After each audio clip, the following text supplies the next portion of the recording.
Hey everyone, and welcome to the 6th review in the James Cameron film review series. Today I'll be reviewing James Cameron's drama film Titanic. So Titanic came out in 1997 and James Cameron wrote, directed, produced and edited this film. So he's pretty much made everything, it's all from his creation, and yeah, he had control over this entire film. So obviously the Titanic is based on the real events of what happened back in 1912, so 100 years ago now, when the largest ship in the world at the time, the Titanic, crashed on its first voyage out to sea by hitting an iceberg in the Atlantic Ocean. So this movie takes place on that ship and it's based on those events. But only about the second half of the movie is actually based on the actual sinking of the ship. The first half of the movie is pretty much a fictional story between two characters, and they meet on the ship, they fall in love, and it's pretty much a love story for the first half of the film, and then it turns into kind of a disaster film. So some of the characters are based on real life people that were actually on the boat, and some are just fictional characters. So the movie stars Leonardo DiCaprio as Jack Dawson and Kate Winslet as Rose. So Rose comes from this really rich family. They're going on this ship and it's just another cruise for them, it seems like. They're not too impressed by it, it's just a big boat. And Leonardo DiCaprio's character, Jack, he actually won a trip onto the Titanic through a poker game, and him and his friend got to go on the Titanic. And they're just kind of poor guys, just walking around. They live wherever they feel like, they have no real home, so they're just wanderers pretty much. So there's quite a difference between Jack's life and Rose's life.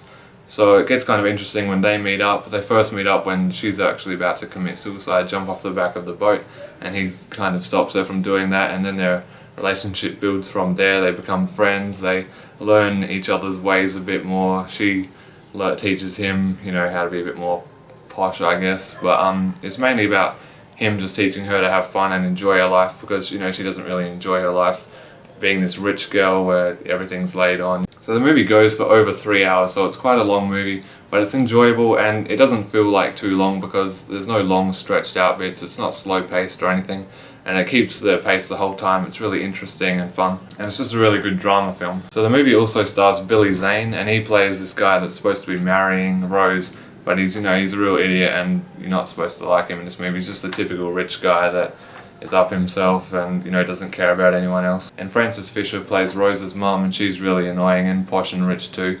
So Rose is pretty much just trying not to conform to the richness that her family's in, and trying to be her own person. The movie's also told from the point of Rose when she's an older woman. She's about in her 90s, almost 100 years old in the present, and she's talking about her past to these fishermen who are actually looking for stuff in the Titanic. So Gloria Sturt plays the older version of Rose, who pretty much narrates throughout the film. And Bill Paxton's in this movie. He plays a guy called Brock Lovett, and he is in the present, and he's the treasure hunter who's looking for stuff at the bottom of the Titanic. You've also got Kathy Bates, Victor Garber and Bernard Hill in this film. Bernard Hill plays the captain of the ship, and Kathy Bates just plays another rich lady on the ship. So it was very good artistically, it was really well directed. James Cameron did a fantastic job. This is one of the biggest movies of all time. It had massive box office makings. There was a lot of money made on this movie. It's one of the biggest money making movies of all time, and for back in 1997 it still really holds up really well. The CGI of the ship, it looks fantastic and real, especially on Blu-ray. It's such a good looking movie. And they made the crash as realistic as possible, how the ship hits the iceberg, it goes up, it breaks in half and it sinks, and all the people's individual stories on the ship, how they're trying to survive it and get through this event. And it's quite a sad movie, especially near the ending, with Jack and Rose. I'm not going to spoil anything for those who haven't seen it, but it is quite a sad ending. But there is fantastic performances by everyone, especially Leonardo DiCaprio and Kate Winslet. They're both really, really good in this movie. The soundtrack's great, the direction's great. The story, obviously based on the true story of the Titanic, but with the added fictional characters and their own little stories happening on the ship. It all really just works well together. So I highly recommend seeing Titanic. It's definitely one of James Cameron's best films by far. And I actually only recently saw this for the first time, and I was really blown away by it. I really loved this movie. It's a great drama film, it's a great romance film, great disaster film. It pretty much covers all of those, big budget movie film styles that we all like.